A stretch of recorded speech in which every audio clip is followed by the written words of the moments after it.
Jane's Cooking Channel. Hi! We're here again. We're making homemade longganisa. Ayan. We have pork, garlic, creams, paprika. And paprika. So So, we're going to put the garlic, no? the garlic. Ayan. Yeah. Add Add some cream. 2 tablespoons. Add some cornstarch. Yeah, cornstarch. So that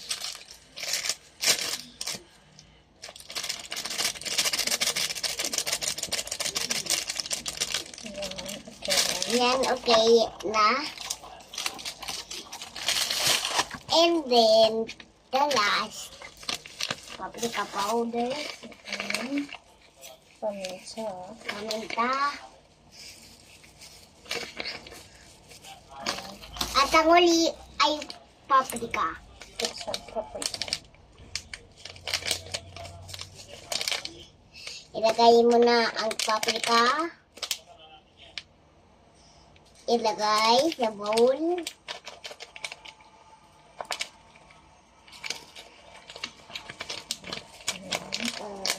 Put some sugar. We put some sugar or sugar.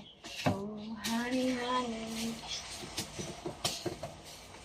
Oh, my Candy. girl. What is this? What? 2 cups. We only have 2 cup of milk lang. 2 cup of milk lang ka. Lisa. 1 half cup. 2 We cups have of mixed sugar. 1 cup of sugar. Yeah. Or asukal.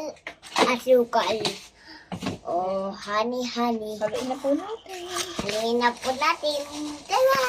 Combine all the ingredients. Combine all the ingredients. I think we need some And soy fill sauce. soy sauce or Toyo.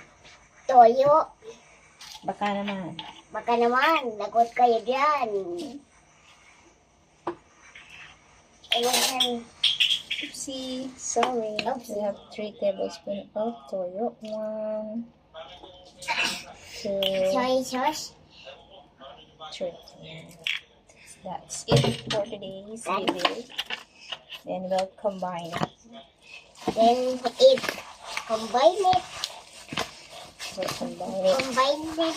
Together the ingredients were combined. For today's video, gagawa tayo ng mayong ganito, no? So, Pagkabay ulit, po, paprika. alam ni Jaren, kaysa bumalik kami, gumawa na si Mama Carlot, okay? Oh, yeah. Ayan. Then, pagtapos ko nito, lalagyan ko na siya. Ko nito. Freezer. First na ko na siya bago natin i-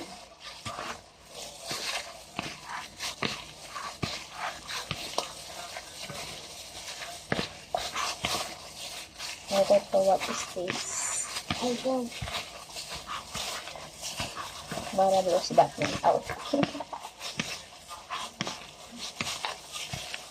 ito, Meron tayong pang-anghot na.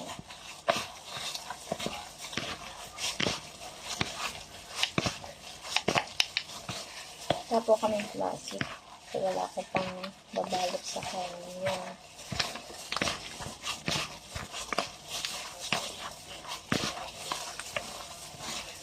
mama, ilagay ko yung So, pepper. Ano na lang po namin kay Lair kung anong lasa or tomorrow. Thank you.